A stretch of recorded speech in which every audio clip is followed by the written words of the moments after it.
Hi, my name is Sarah. My channel is all about making and wearing my handmade wardrobe, and today we're going to do a little bit of a sewing and knitting catch-up. I did work on a few projects during my no-buy month in January, so I thought I'd share them with you. I'm going to put chapters in this video so that you can skip around just to the parts that you're interested in. So starting off with the current work in progress, since I wasn't allowing myself to knit new projects for myself in the month of January, I got out something that's very old. I started this at the end of 2023. It's my mitered square blanket project knit out of sock yarn leftovers. And there's no way I'm going to be able to show you this whole thing, but I will insert a clip that I took from a few weeks ago. My goal is for this to be about queen size when it's finished, and I did lay it out and put it on the bed, and I think I probably have maybe 2 more rounds to go. So I'm getting there, but I do still have a little bit of work left to go. I'm using size 3 signature straight needles, which are now discontinued sadly, but I'm really glad that I was able to invest in a pair. Each square is 64 stitches, and I'm really enjoying using up all of those little leftover scraps of yarn.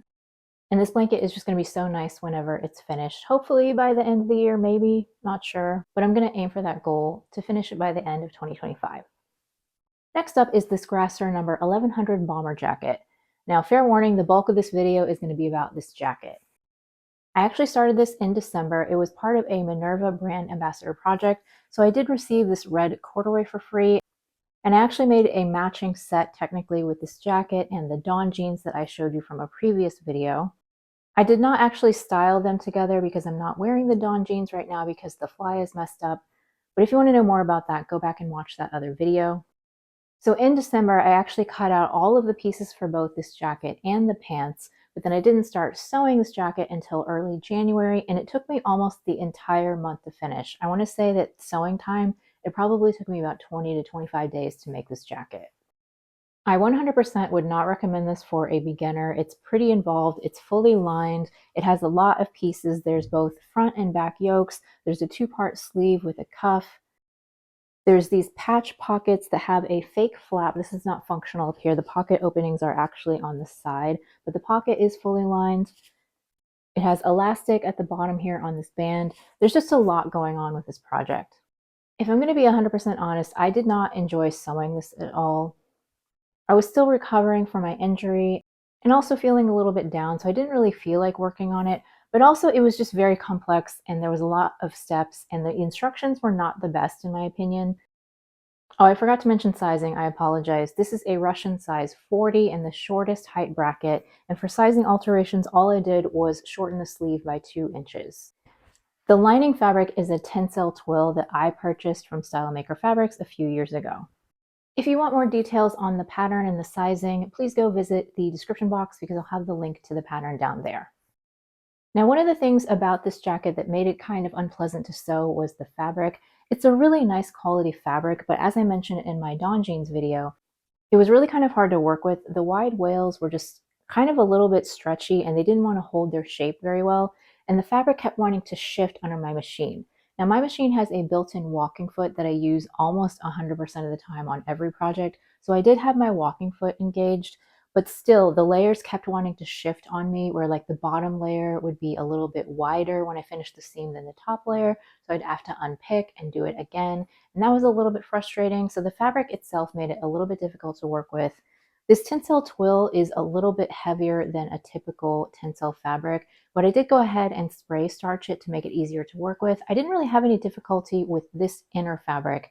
What I did do for the lining though is I serged all of the seams because this is a twill fabric and it's so prone to fraying, and I've had bad experiences in the past with other lining fabrics that have come apart in the wash. I did go ahead and serge all of the edges of this lining fabric in order to keep them from fraying, and that seems to have worked really well. Now, the instructions for this jacket call for you to do double top stitching lines on almost all of the seams, and I only did a single line of top stitching in a regular thread rather than a top stitching thread because from experience from working with this wide wale corduroy before, I knew that the top stitching thread is just going to get lost and it'd be kind of pointless and I'd just be adding extra work without getting anything out of it really, so I kept it more simple than what the pattern called for. In my opinion, the instructions for how you put the elastic in this bottom band here are just really confusing. And I don't think I'm even going to be able to explain it to you. But basically, there was a lot of instructions with this jacket where it's not like a normal lined jacket construction where you make the outer shell and then the inner lining and then you sew them together and turn it right side out. It wasn't really like that. I kept having to go back and forth between the two. You kind of partially sew it together, you attach it like on this seam here, and then the bottom and the sleeves are open, and you keep having to turn it inside out again and again to do those separate pieces to finish that part up. And I just found it kind of a little bit unnecessarily confusing. And I don't really understand why they didn't just do kind of a standard casing system with the elastic. Again, I'm not going to be able to explain what the instructions say because I really just didn't get it. But I made a mistake and the elastic was messed up and I had to unpick it and redo it again.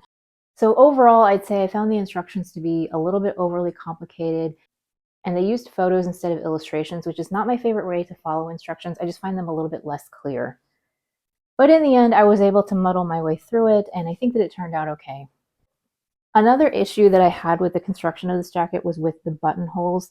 Now, my sewing machine is a little bit finicky about buttonholes. Like anytime there's any sort of uneven thickness, the automatic buttonholer function will often kind of get hung up in the middle and it won't finish the buttonhole, which is very, very frustrating. And so I had the problem on this particular jacket, especially up at this top buttonhole up here. So technically this top buttonhole actually is too small to go through the button. I went ahead and sewed it on as like a decoration, but I literally can't button this top buttonhole because it's too small. I was never going to do that anyway. I'm mostly just always going to wear this jacket open, so it wasn't that big of a deal to me. But I definitely had a lot of issues putting in these buttonholes. And the same thing on the cuff. I actually ended up having to do manual buttonholes on the cuff because I just could not get my automatic buttonholer to finish the buttonhole. So I just had to do it manually, which was really, really annoying. But I got there in the end. And overall, because I wasn't at my best, I just made a few like mental mistakes that were kind of silly that I shouldn't have made if I had thought it through. Like for example, after I had cut out all the pieces in December and I went to put it together in January, as I was sewing, I actually had to go back and recut a few pieces because I didn't realize that I had cut them upside down, and because corduroy has a nap, you would notice it. So luckily I did have enough fabric to do this, but there was just a few times where I realized like, oh, wait a second, this piece is upside down. I got to go back and do it. To my credit, I will say that the pattern pieces were not super clear in terms of directionality. Like I think usually on a pattern piece, they have arrows that indicate like which way is right side up, or with the writing on the pattern piece will indicate what's right side up. And the way the pattern pieces were drafted, they weren't that obvious. Like sometimes the writing would be sideways when the piece was clearly supposed to be like vertical. So I think that's probably why I made those cutting errors, but that was a little bit annoying of like when I'm trying to sew the project and then I realized like, oh yeah, this isn't going to work. So I had to go get my fabric back out and recut the pieces. But like I said, in the end, I did get there. I managed to put the thing together. It does look very clean, very polished. It's not my best sewing job, but I think the messy parts are kind of on the inside where you're not really going to see them. And when I finished sewing this jacket, it had been such a long process that I was honestly pretty sick of it by the end. Like I finished it up, I tried it on, and I was just kind of like, whatever. And then I threw it in the wash because I needed to wash it in order to get my washable marker off of it. So I just threw it in the wash and didn't really think about it, did my laundry that weekend. And then when I pulled it out of the dryer and I actually tried it on for the first time, like for real, and I looked in the mirror, I just fell in love with it. Like, I don't know, maybe I just needed that little bit of distance because I was so sick of the project and it kind of drudged up some bad memories for me. But when I tried it on again after it had been washed, I just really loved it. I love the color. I love the weight of it. It's actually really quite heavy. It's almost as heavy as like a leather jacket. I think it's just a combination of the fabrics that I used and also that there's just so many pieces. But this is a weighty jacket. I've actually already worn this jacket 3 times and I styled it 3 different ways for you for the video so you could see what it would look like in a variety of outfits. And I just really love it. I feel like it's a very casual jacket, but you can wear it with something a little bit dressier, like a skirt is one of the outfits that I chose. And it kind of dresses it down a little bit, but you can also just wear it with jeans and it just looks fabulous. Now, do I like this enough to actually go through the process of making a second one? Probably not. I think that one is enough for me, but I do just really love the style and I love how it's cropped and I love the fit of it. It layers really nicely over even thicker layers like this sweater would work. And I think it's going to be pretty versatile. Like I wouldn't wear it in the summertime, but I do think it'll be a nice transitional piece for fall or spring. And so even though I didn't end up with a matching set that was actually wearable, I do still think that I'm going to get a ton of wear out of this jacket by itself. Oh, and I did purchase these buttons from Wallwack. You do have two different sizes because there are larger buttons for the placket, and then for the sleeves, you have smaller buttons. And I didn't have two different sizes of buttons that matched, so I did order some buttons. And I really like the nice contrast that this provides with the red. I'm really glad that I made this choice of color. And yeah, I'm just very satisfied in the end with how this jacket turned out. I think I'm just glad that the sewing part of it is over and that memory can continue to fade, and now I can just enjoy the finished product. So in the end, it was 100% worth it, even though it was a labor of love to get there. So since the Grasser jacket took me so much time in January to sew, at the end of the month, I only had a couple of days left to make other things. And as per my no-buy rules, I was not allowed to make things for myself. So I decided to make a few little projects for the home that I've been putting off just because I don't think it's very interesting. It's a little bit dull, but it is stuff that we needed. So I ended up making a bunch of replacement dinner napkins. I do think I have a reel that I can put in to show you what that looks like. I used a bunch of different fat quarters from my stash. I think I ended up using 3 yards total. And I just cut squares out of them and then made a lining fabric and turned it inside out and top stitched. The only reason that I brought these to show you is because I do have a cautionary tale for you. So these quilting fabrics have been in my stash for probably over a decade. So the way that I store these fabrics is that I have like those stackable plastic drawers that I put my fat quarters in. They are in a room that doesn't get a ton of natural light. And although the drawers are clear, I would say that they don't get a lot of light on them. However, on some of my fabrics, I don't know if you're going to be able to see this, but I think maybe you can kind of see the light damage on these fabrics where it has faded a bit. And so I just wanted to warn you to go ahead and use your fabrics like as quickly as you can, because even in storage where they're not in direct sunlight, they can get damaged over time just from sitting there. So because these are like dinner napkins and they're not like fancy or anything, I don't really care. It doesn't bother me. But it is just something to keep in mind that your fabrics can get light damage, and so it's best to try to use them as quickly as possible and not let them sit there for like a decade. So the last project that I wanted to share with you is these little pot holders. Our old pot holders are like stained and burned and they're just not in good shape. And so I wanted to make some new ones to replace our old ones. These were more fabrics from my stash. For those of you who don't know, many years ago, I used to have a business where I sewed knitting bags. So I had a lot of novelty fabrics that I purchased to make knitting bags with. And then I eventually just got so sick of that I quit that business. And that's pretty much why I hate sewing my own bags. Like I don't want to do it because I just got so burned out doing that. So I have all of these leftover like cutesy fabrics in my stash and like not necessarily anything to use them for. So I just used these like little creepy cotton and steel fabrics that I think are kind of creepy cute. And then this flannel that I think this is a Riley Blake flannel. And then for the binding, it was a fat quarter. I used to be in like a fat quarter club where you would get like a different color of the rainbow every month. I'm pretty sure that's where this fat quarter came from. I don't know what the brand is, but I used that and cut it into strips for bias binding.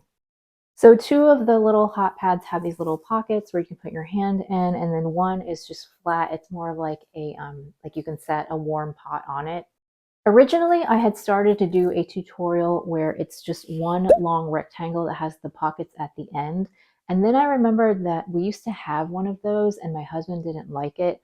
So I am the luckiest woman on earth where my husband does most of the cooking and he also does the grocery shopping. And I'm very, very grateful for that. But he does the majority of the cooking. And so I feel like our kitchen accessories should be accommodating to him since he does most of the cooking. And I just remembered at the last minute, I had actually already cut out the long rectangular pot holder thing. And then I remembered like, oh yeah, I think he doesn't like that style. So I ended up chopping this into 3 different sections and just made individual pot holders instead. But I went ahead and left the little pocket things on here that would have been at each end of the long one. So I hope that these work well for him and I think that he'll like them. I did use a layer of cotton batting and then also a layer of Insul Bright, so they should be nice and thick and very functional. I have already washed these, so they're ready to go. I just wanted to show them to you before I brought them downstairs in the kitchen. So those are all of the makes that I have completed and what I've been working on recently. I think after I finish up the row that I'm working on for the blanket, I'm probably going to start another pair of socks. And then for my next sewing project, I need to wash this corduroy, and then I think I'm probably going to make my husband a pair of corduroy pants. because the two other pairs that I made for him are kind of starting to fall apart now, so he needs a new pair. So I'm pretty sure this is going to be my next sewing project once I get this washed. Thank you so much for joining me in this video. I really appreciate your support, and I will see you in the next one.